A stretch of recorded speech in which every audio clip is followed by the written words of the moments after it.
दुनिया भर में बढ़ते तनाव, बड़े राजनीतिक फैसले और सुरक्षा से जुड़े घटनाक्रम, हर मोर्चे पर हलचल तेज है। आप देख रहे हैं हेडलाइन ब्यूरो, जहां मिलती है हर खबर सबसे तेज और सबसे सटीक। तो आइए नजर डालते हैं आज की बड़ी अहम खबरों पर।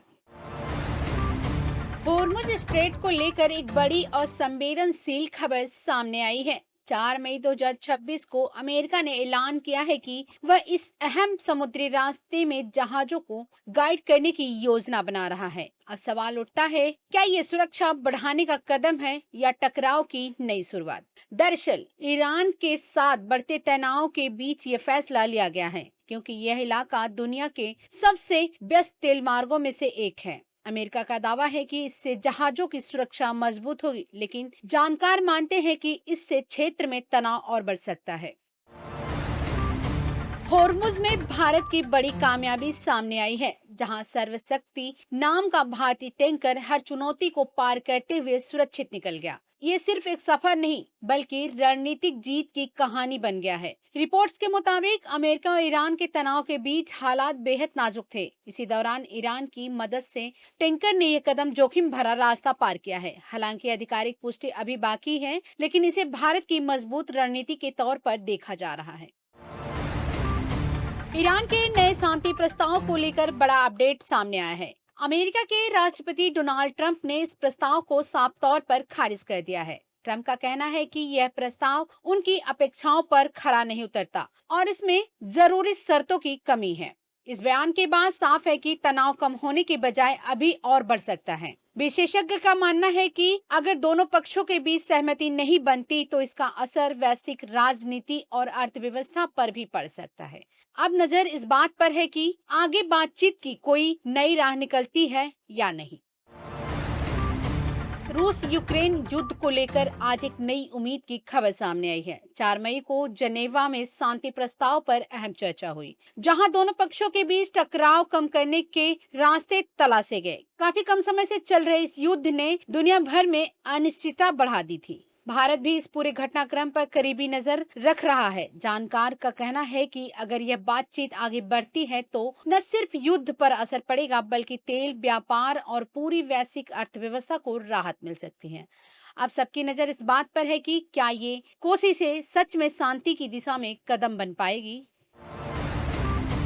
गाजा को लेकर हालात गंभीर बने हुए हैं और अब संयुक्त राष्ट्र ने भी चिंता जता दी है। न्यूयॉर्क में हुई बैठक में मानवीय सहायता बढ़ाने की जोरदार अपील की गई। भारत ने भी इस पहल का समर्थन किया है। विशेषज्ञ का कहना है कि मौजूदा स्थिति में अंतर्राष्ट्रीय सहयोग बेहद जरूरी है, ताकि प्रभावित लोगों तक राहत तेजी से पहुंच सके।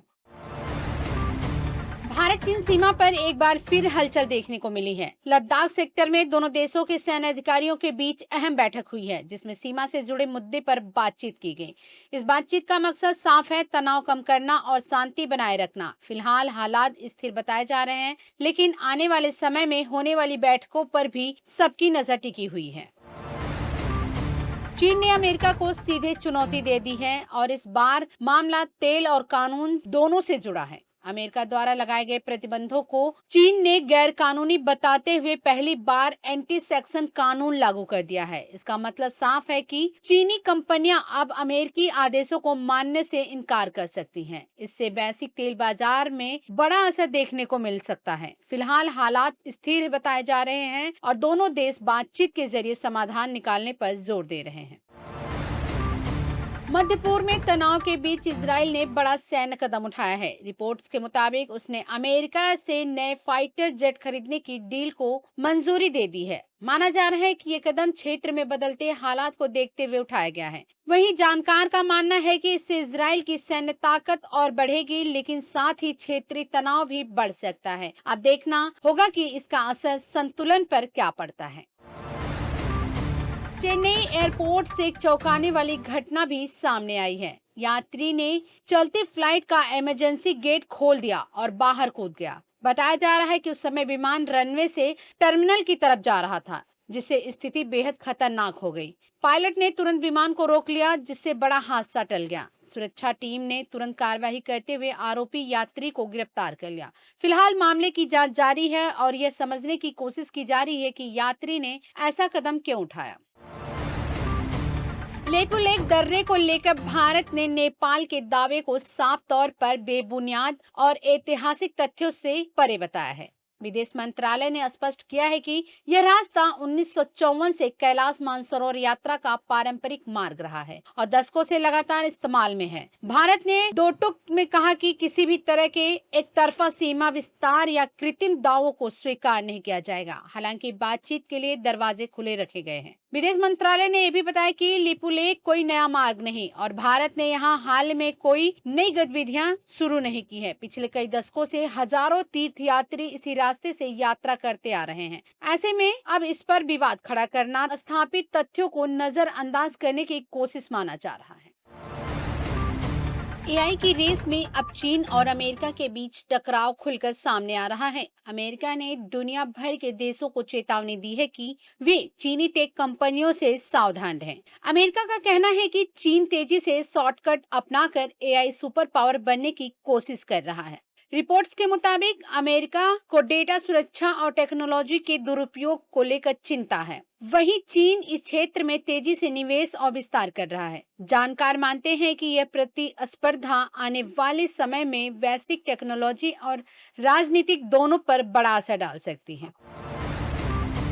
अमेरिका से एक बड़ी खबर भी सामने आई है। भारतीय मूल की मीनू बत्रा को रिहा कर दिया गया है, जो पिछले करीब 35 साल से अमेरिका में रह रही थी। उनकी रिहाई के बाद यह मामला चर्चा में आ गया। मीनू बत्रा ने आरोप लगाया है कि उनके साथ अपराधी जैसा व्यवहार किया गया। इस घटना ने प्रवासी भारतीयों के अधिकारों और व्यवहार को लेकर सवाल खड़े कर दिए हैं। अब नजर इस बात पर है कि आगे इस मामले में क्या कदम उठाए जाते हैं और क्या उन्हें न्याय मिल पाता है।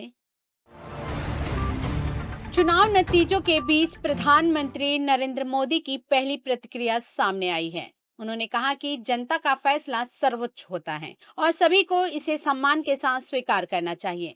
प्रधानमंत्री के इस बयान को चुनावी माहौल में एक अहम संदेश के तौर पर देखा जा रहा है। माना जा रहा है कि इन नतीजों का असर अब राष्ट्रीय राजनीति की दिशा पर भी पड़ेगा और आगे की रणनीतियां इन्हीं के आधार पर तय होगी। पश्चिम बंगाल के चुनावी माहौल के बीच गृह मंत्री अमित शाह का बड़ा बयान भी सामने आया है। सुबह उन्होंने बीजेपी कार्यकर्ताओं को बधाई देते हुए कहा कि बंगाल में परिवर्तन का समय आ गया है। उनके इस बयान के बाद पार्टी कार्यकर्ताओं में उत्साह और बढ़ गया। माना जा रहा है कि शुरुआती रुझानों में मिल रही बढ़त के बीच ये बयान काफी अहम है। राजनीतिक जानकारों के मुताबिक अगर ये रुझान नतीजों में बदलते हैं तो बंगाल की राजनीति में बड़ा बदलाव देखने को मिल सकता है। पश्चिम बंगाल की मुख्यमंत्री और टीएमसी प्रमुख ममता बनर्जी ने आज कोलकाता में पार्टी कार्यकर्ताओं को संबोधित करते हुए धैर्य बनाए रखने की अपील की है। चुनावी नतीजों के बीच उन्होंने कहा कि अंतिम परिणाम आने तक शांत रहना और संयम बनाए रखना जरूरी है। ममता बनर्जी के इस बयान को मौजूदा राजनीतिक हालात में अहम माना जा रहा है। इससे साफ है कि पार्टी अभी भी अंतिम नतीजों का इंतजार कर रही है। वहीं इस बयान के बाद विपक्षी दलों में भी चर्चा तेज हो गई है। असम से बड़ी राजनीतिक खबर भी सामने आ रही है। विधानसभा चुनाव की मतगणना के दौरान बीजेपी गठबंधन ने मजबूत बढ़त बनाई है। रुझानों में पार्टी 70 से ज्यादा सीटों पर आगे चलती नजर आई, जिसमें तीसरी बार सरकार बनने के संकेत मिले। 126 सीटों वाली असम विधानसभा में यह बढ़त मुख्यमंत्री हेमंत बिस्वा शर्मा के नेतृत्व में देखी गई। इन रुझानों ने साफ कर दिया है कि राज्य में राजनीतिक स्थिरता बनी रह सकती है और पूर्वोत्तर में बीजेपी की पकड़ मजबूत होती दिखी। पश्चिम बंगाल में मतगणना से पहले एक हैरान करने वाली घटना भी सामने आई। सड़क पर वोट पर्ची मशीन की पर्चियां मिलने से वहां हड़कंप मच गया, जिसके बाद चुनाव प्रक्रिया पर सवाल उठने लगे। हालांकि चुनाव आयोग ने तुरंत सफाई देते हुए कहा कि ये पर्चियां मॉक पोल यानी परीक्षण के दौरान इस्तेमाल की गई थी और इनका असली मतदान से कोई संबंध नहीं है। आयोग ने लोगों से अफवाहों पर ध्यान न देने की अपील की है, लेकिन इस घटना के बाद राजनीतिक हलचल जरूर बढ़ गई थी। नीति आयोग ने स्किल इंडिया योजना को लेकर बड़ी समीक्षा की है। 4 मई को दिल्ली में हुई इस उच्च स्तरीय बैठक में देश भर के युवाओं को रोजगार से जोड़ने की दिशा में अहम चर्चा की गई। सरकार का लक्ष्य है कि करीब 1 करोड़ युवाओं को प्रशिक्षण देकर उन्हें स्किल्ड बनाया जाए। माना जा रहा है कि इस पहल से रोजगार के नए अवसर तेजी से बढ़ सकते हैं और युवाओं को बेहतर कैरियर विकल्प मिलेंगे। विशेषज्ञों के मुताबिक स्किल डेवलपमेंट पर यह फोकस आने वाले समय में देश की अर्थव्यवस्था को भी मजबूती देगा। शिक्षक भर्ती से जुड़े अहम मामले में सुप्रीम कोर्ट में 4 मई को सुनवाई हुई। टीचर क्वालिफिकेशन टेस्ट से संबंधित याचिका पर कोर्ट ने दोनों पक्षों की दलीलें सुनी और फैसला सुरक्षित रख लिया है। इस मामले का असर देश भर में लाखों उम्मीदवारों पर पड़ सकता है, जो लंबे समय से भर्ती प्रक्रिया का इंतजार कर रहे हैं। आप सभी की नजर सुप्रीम कोर्ट के अंतिम फैसले पर है, जिससे उन्हें बड़ी राहत मिलने की उम्मीद है। मणिपुर की स्थिति को लेकर एक बार फिर चिंता बढ़ गई है। रिपोर्ट्स के मुताबिक पिछले 3 सालों में सिर्फ मुख्यमंत्री बदला है, लेकिन जमीनी हालात में ज्यादा सुधार नहीं देखा गया। हिंसा और तनाव की घटनाएं अब भी सामने आ रही हैं, जिससे राज्य में स्थिरता एक बड़ी चुनौती बनी हुई है। इसी बीच केंद्र सरकार ने 2029 तक उग्रवाद खत्म करने की योजना बनाई है। बताया जा रहा है कि इस अभियान की शुरुआत अमरनाथ यात्रा के बाद से की जा सकती है। अब सवाल यह है कि क्या यह नई रणनीति मणिपुर में शांति बहाल कर पाएगी या हालात यूं ही बने रहेंगे। पंजाब की राजनीति से भी बड़ी खबर सामने आई है। आम आदमी पार्टी से बीजेपी में शामिल हुए 7 सांसद राष्ट्रपति द्रौपदी मुर्मू से मुलाकात करेंगे। बताया जा रहा है कि ये प्रतिनिधिमंडल पंजाब सरकार के कामकाज और कुछ मुद्दों को लेकर अपनी शिकायत राष्ट्रपति के सामने रखेगा। सूत्रों के मुताबिक ये नेता राज्य की मौजूदा स्थिति पर अपनी चिंताएं जाहिर कर सकते हैं। इस मुलाकात को पंजाब की राजनीति में बढ़ते तनाव और टकराव के संकेत के तौर पर भी देखा जा रहा है। अब नजर इस बात पर है कि इस बैठक के बाद क्या कोई बड़ा राजनीतिक कदम सामने आता है। केरल की राजनीति से भी एक दिलचस्प अपडेट सामने आई है। विधानसभा चुनाव के नतीजे से ठीक एक दिन पहले ही मुख्यमंत्री पिनारई विजयन ने अपने सोशल मीडिया में बड़ा बदलाव किया है। उन्होंने अपने बायो से सीएम का पद हटा दिया है और अब खुद को पोलित ब्यूरो सदस्य बताया है। इस बदलाव के बाद राज्य में सियासी चर्चाएं तेज हो गई हैं। इसे संभावित सत्ता परिवर्तन के संकेत के तौर पर भी देखा जा रहा है। हालांकि आधिकारिक तौर पर कुछ भी साफ नहीं है और अंतिम फैसला तो चुनाव नतीजों के बाद ही सामने आएगा। केंद्रीय कानून मंत्री अर्जुन राम मेघवाल ने झारखंड के रांची में उच्च न्यायालय के अधिवक्ताओं के साथ अहम चर्चा की। इस दौरान उन्होंने न्यायिक व्यवस्था में मौजूद चुनौतियों, जरूरी सुधारों और वकीलों की भूमिका पर विस्तार से बातचीत की। उन्होंने अधिवक्ताओं से अपील की है कि वे न्याय प्रणाली को और अधिक सुलभ और सशक्त बनाने में सक्रिय योगदान दें। अपने दौरे के अंतिम चरण में मेघवाल ने सांसद सांस्कृतिक महोत्सव और स्वदेशी मेले के समापन समारोह में भी हिस्सा लिया। यहाँ उन्होंने स्थानीय उत्पादों को बढ़ावा देने पर जोर दिया। वहीं चुनावी सवाल पर उन्होंने दावा किया कि 5 राज्यों में भाजपा के पक्ष में नतीजे आने की संभावना है। दिल्ली के सहादरा के विवेक विहार इलाके में हुए अग्निकांड पर देश के शीर्ष नेताओं ने दुख जताया है। उपराष्ट्रपति सीपी राधाकृष्णन और प्रधानमंत्री नरेंद्र मोदी ने इस हादसे में हुई जानमाल की हानि पर गहरा शोक व्यक्त किया है और मृतकों के परिजनों के प्रति संवेदना प्रकट की है।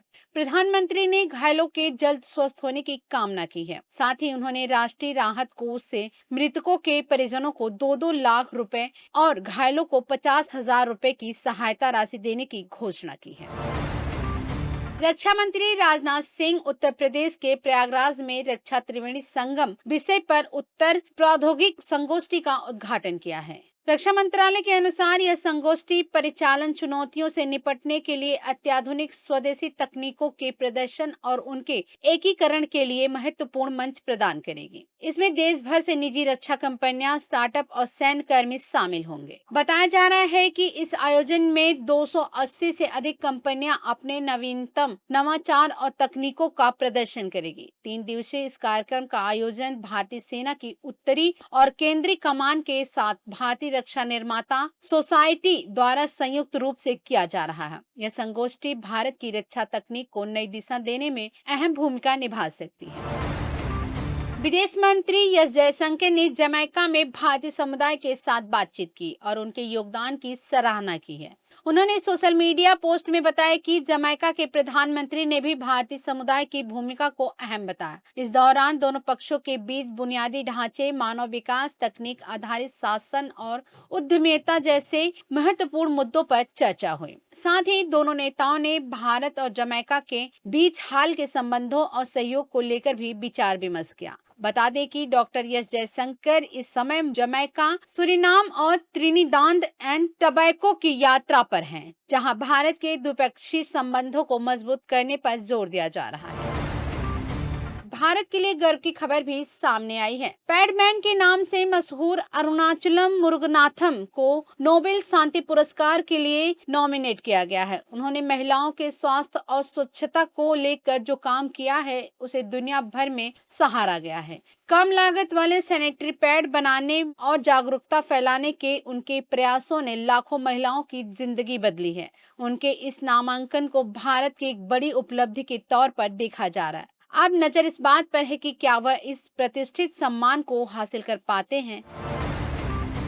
जेवर लिंक एक्सप्रेसवे को लेकर बड़ी अपडेट सामने आई है। उत्तर प्रदेश के मुख्यमंत्री योगी आदित्यनाथ ने निर्देश दिए हैं कि इस परियोजना के लिए मई महीनों में ही पूरी भूमि अधिग्रहण पूरा किया जाए, ताकि काम को तेजी से आगे बढ़ाया जा सके। इसके साथ ही 50,000 करोड़ रुपए से अधिक की विभिन्न परियोजनाओं को मिशन मोड में आगे बढ़ाने पर भी जोर दिया गया। वहीं ग्रेटर नोएडा में विकसित किए जा रहे मल्टी मॉडल लॉजिस्टिक्स हब को मल्टी मॉडल ट्रांसपोर्ट हब को प्रदेश के लिए गेम चेंजर माना जा रहा है। ये परियोजनाएं उत्तर प्रदेश को राष्ट्रीय और वैश्विक सप्लाई चेन से जोड़ेंगी, जिससे व्यापार, निवेश और रोजगार के नए अवसर पैदा होंगे।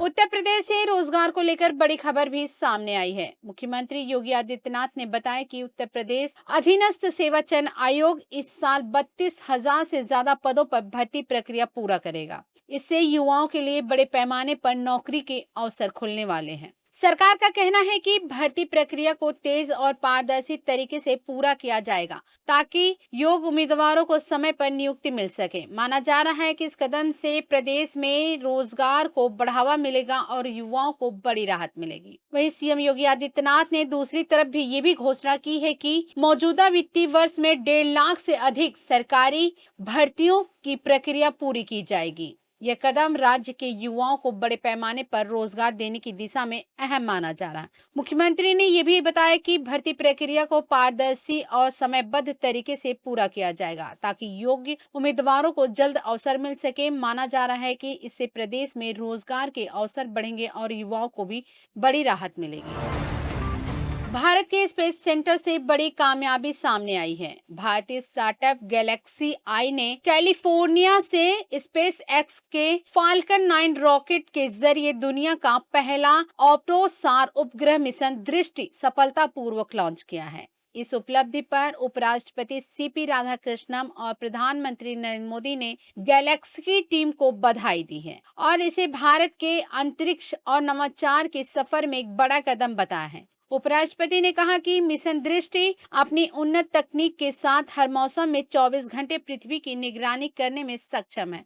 वहीं प्रधानमंत्री ने इसे भारत में बने सबसे बड़े निजी उपग्रह का सफल प्रक्षेपण बताते हुए युवाओं के नवाचार और राष्ट्र निर्माण के जुनून का प्रतीक कहा।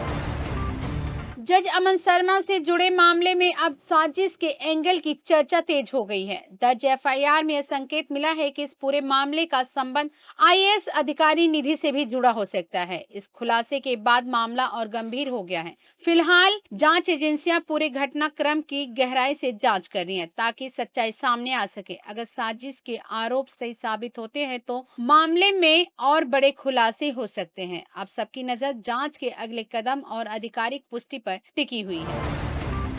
भारतीय पहलवान विनेश फोगाट ने बड़ा बयान देते हुए कहा कि वह बृजभूषण शरद सिंह से जुड़े यौन उत्पीड़न मामले की सर्वाइवर हैं। उनके इस बयान के बाद यह मामला एक बार फिर चर्चा में आ गया। विनेश फोगाट ने गोंडा में होने वाले एक टूर्नामेंट को लेकर भी गंभीर चिंता जताई है। उनका कहना है कि ऐसे माहौल में खिलाड़ियों की सुरक्षा और निष्पक्षता पर सवाल खड़े होते हैं। अब नजर इस बात पर है कि इस मामले में आगे क्या कदम उठाए जाते हैं। मुंबई से गंभीर हादसे की भी खबर सामने आई है। एक कार ने सड़क पर चल रहे 4 लोगों को टक्कर मार दी, जिससे वे घायल हो गए। घटना के बाद इलाके में हड़कंप मच गया और आसपास के लोगों ने तुरंत मदद पहुंचाई। पुलिस ने आरोपी चालक को हिरासत में ले लिया है और मामले की जांच शुरू कर दी है। घटना से जुड़ा एक वीडियो सोशल मीडिया पर भी वायरल हो रहा है, लेकिन अधिकारियों ने लोगों से अपील की है कि अपुष्ट जानकारी न फैलाएं। जाँच के बाद ही पूरी तस्वीर साफ हो पाएगी। हेमकुंड साहिब से आस्था से जुड़ी बड़ी खबर भी सामने आई है। गुरुद्वारे के कपाट 23 मई को श्रद्धालुओं के लिए खोल दिए जाएंगे। कपाट खुलने से पहले तैयारियां शुरू हो चुकी हैं और भारी बर्फबारी के बीच सेना के जवान और गुरुद्वारा के सेवादार हेमकुंड साहिब पहुंच चुके हैं। हेमकुंड पहुंचते ही जवानों ने सबसे पहले गुरुद्वारे के सामने अरदास की। इसके बाद वे आस्था के पथ से बर्फ हटाने का काम शुरू करेंगे, ताकि श्रद्धालुओं के लिए रास्ता सुरक्षित और सुगम बनाया जा सके। इस पवित्र यात्रा को लेकर श्रद्धालुओं में उत्साह भी बढ़ता जा रहा है। हथियार तस्करी के एक पुराने मामले में बड़ा कानूनी अपडेट सामने आया है। आफीक नाम के एक व्यक्ति को करीब 20 साल जेल में बिताने के बाद अब बॉम्बे हाई कोर्ट से जमानत मिल गई है। अदालत ने सुनवाई के दौरान ये भी कहा कि मामले में पर्याप्त सबूतों को लेकर गंभीर सवाल उठते हैं। कोर्ट के इस फैसले के बाद न्यायिक प्रक्रिया और लंबे समय तक जेल में बंद रहने के मामलों पर एक बार फिर बहस तेज हो गई है। फिलहाल आकिब को जमानत पर रिहा करने का आदेश दिया गया है और आगे की कानूनी प्रक्रिया जारी रहेगी। दिल्ली से मुंबई, गुजरात का मध्य प्रदेश की तरफ सफर करने वाले यात्रियों के लिए बड़ी राहत भरी खबर भी सामने आई है। दिल्ली मुंबई एक्सप्रेसवे का ये आखिरी हिस्सा, जिसका काम लंबे समय से रुका हुआ था, अब पूरा हो गया है। राजस्थान के मुकुंदरा हिल्स में बनी 4.9 किलोमीटर लंबी 8 लेन टनल का निर्माण सफलतापूर्वक पूरा कर लिया गया है। अब इस टनल को 15 मई से ट्रायल के लिए खोलने की तैयारी है। इसके शुरू होने के बाद पूरे एक्सप्रेसवे पर सफर पहले से ज्यादा तेज और सुगम और आरामदायक हो जाएगा। इसे देश के बुनियादी ढांचे में एक बड़ा कदम और अहम माना जा रहा है। दिल्ली हावड़ा रूट पर भी जल्द ही high speed Vande Bharat train दौड़ती नजर आ सकती है। रायबरेली स्थित आधुनिक रेल डिब्बा कारखाना यानी आरेडिका में तैयार किया गया पहला वंदे भारत ट्रेन सेट अब डायनेमिक टेस्टिंग और फील्ड ट्रायल के लिए रवाना कर दिया गया है। इसे भारतीय रेल के लिए एक बड़ी उपलब्धि माना जा रहा है। जानकारी के मुताबिक यह ट्रेन नई दिल्ली से कानपुर, मिर्जापुर, ड्यूडी, आरा, पटना, झांसा और जसीडीह, आसनसोल और बर्दवान होते हुए हावड़ा तक चलेगी। आने वाले महीने में इस रूट पर इसके संचालन की योजना है, जिससे यात्रियों को तेज और आधुनिक और सुविधाजनक सफर का अनुभव मिलेगा। बिहार न्यायिक अकादमी पटना ने नौकरी के इच्छुक उम्मीदवारों के लिए भर्ती निकाली है। असिस्टेंट रिसर्च स्कॉलर और सीनियर फैकल्टी मेंबर के कुल 8 पदों पर वैकेंसी जारी की गई है, जिसमें दोनों के 4-4 पद भरे जाएंगे। इच्छुक और योग्य उम्मीदवारों को सलाह दी गई है कि वे समय रहते आवेदन कर लें। नोटिफिकेशन के अनुसार इस भर्ती के लिए आवेदन ऑफलाइन माध्यम से भी किया जाएगा। आवेदन करने की आखिरी तारीख 7 मई तक तय की गई है, इसलिए उम्मीदवारों को समय पर प्रक्रिया पूरी करने पर ध्यान देना होगा। रुक करते हैं भारतीय सेना से जुड़ी एक अहम खबर की तरफ। भारतीय सेना का एक दल संयुक्त सैन्य अभ्यास में हिस्सा लेने के लिए कंबोडिया रवाना हो गया है। इस अभ्यास का उद्देश्य दोनों देशों के बीच सैन्य सहयोग और मजबूत करना और ऑपरेशनल क्षमता को बढ़ावा देना है। बताया जा रहा है कि इस दौरान आधुनिक तकनीकों और रणनीतियों का आदान प्रदान करेंगे। ऐसे अभ्यास न केवल सेना की तैयारियों को मजबूत करते हैं, बल्कि अंतर्राष्ट्रीय स्तर पर भारत की रक्षा साझेदारी को और मजबूत बनाते हैं। हैदराबाद से हज यात्रा को लेकर भी बड़ी खबर सामने आ रही है। तेलंगाना से हज यात्रियों का पहला जत्था सऊदी अरब के लिए रवाना हो गया है। इस पहले जत्थे में कुल 430 तीर्थयात्री शामिल हैं, जो पवित्र यात्रा के लिए निकले हैं। इस मौके पर राज्य के अल्पसंख्यक कार्य मंत्री मोहम्मद अजहुद्दीन ने यात्रियों से सऊदी अरब में सभी नियमों और व्यवस्थाओं का पालन करने की अपील की है। साथ ही उन्होंने तीर्थयात्रियों से तेलंगाना के विकास और शांति के लिए प्रार्थना करने का भी आग्रह किया है। दिल्ली से चौंकाने वाली खबर भी सामने आई है। दिल्ली पुलिस के एक हेड कांस्टेबल को 50 लाख रुपए की लूट की साजिश रचने के आरोप में गिरफ्तार किया गया है। यह मामला 31 मार्च का है, जब आजाद मार्केट अंडरपास के पास चलती ऑटो में सवार यात्रियों से 4 बदमाशों ने करीब 4 लाख रुपए की लूट की थी। जांच में खुलासा हुआ है कि इस पूरी वारदात के पीछे दिल्ली पुलिस की 5वीं बटालियन में तैनात एक हेड कांस्टेबल का हाथ था। फिलहाल आरोपी को गिरफ्तार कर लिया गया है और मामले की जांच आगे जारी है। बिहार के भागलपुर से बड़ी खबर सामने आ रही है। विक्रमशिला सेतु का एक हिस्सा टूटकर गंगा नदी में समा गया। जानकारी के मुताबिक पुल का पिलर नंबर 133 ध्वस्त हो गया है, जिसके बाद तुरंत आवागमन रोक दिया गया। यह पुल पूर्वी बिहार को दक्षिण बिहार से जोड़ने वाली लाइफलाइन माना जाता है, इसलिए इस घटना का असर हजारों लोगों की रोजमर्रा की आवाजाही पर पड़ सकता है। प्रशासन ने इलाके को सील कर दिया है और जांच शुरू कर दी है। अब सभी की नजर मरम्मत और वैकल्पिक व्यवस्था पर टिकी है। यूपीएससी की तैयारी कर चुके शख्स ने अपने ही टीचर को बनाया बंधक। जी हां, भोपाल से सामने आए सनसनीखेज मामले में यूपीएससी की तैयारी कर चुके उनके ही एक पूर्व छात्र ने अपने 5 साथियों के साथ मिलकर अपने ही गुरु और मशहूर कोचिंग डायरेक्टर सुभा रंजन को बंधक बनाकर 1,90,00,000 रुपए वसूल लिए। साथ ही साजिश के तहत पिस्टल की नोक पर पैसे ट्रांसफर कराए गए और फर्जी वीडियो भी बनाए। घटना के बाद क्राइम ब्रांच ने तेजी से कार्रवाई करते हुए मुख्य आरोपी को एम्स अस्पताल से गिरफ्तार कर लिया है। फिलहाल पुलिस पूरे मामले की जांच कर रही है और बाकी आरोपियों की तलाश जारी है। आईपीएल की दुनिया से एक बड़ी कारोबारी खबर सामने आई है। राजस्थान रॉयल्स फ्रेंचाइजी को लेकर एक मेगा डील फाइनल होने की जानकारी मिल रही है। उद्योगपति लक्ष्मी निवास मित्तल और आदित्य मित्तल के नेतृत्व में मित्तल फैमिली ने आधार पूनावाला के साथ साझेदारी में इस टीम को खरीदने का समझौता किया। इस डील की कुल वैल्यू करीब 15,000 करोड़ रुपए बताई जा रही है। इसे क्रिकेट जगत की बड़ी और हाई प्रोफाइल डील मानी जा रही है। आईपीएल 2026 में गुजरात टाइटंस ने शानदार जीत दर्ज की है। टीम ने पंजाब किंग्स को 4 विकेट से हराकर मुकाबला अपने नाम कर लिया। इस मैच में गुजरात की बल्लेबाजी काफी मजबूत नजर आई और टीम ने लक्ष्य को आराम से हासिल कर लिया।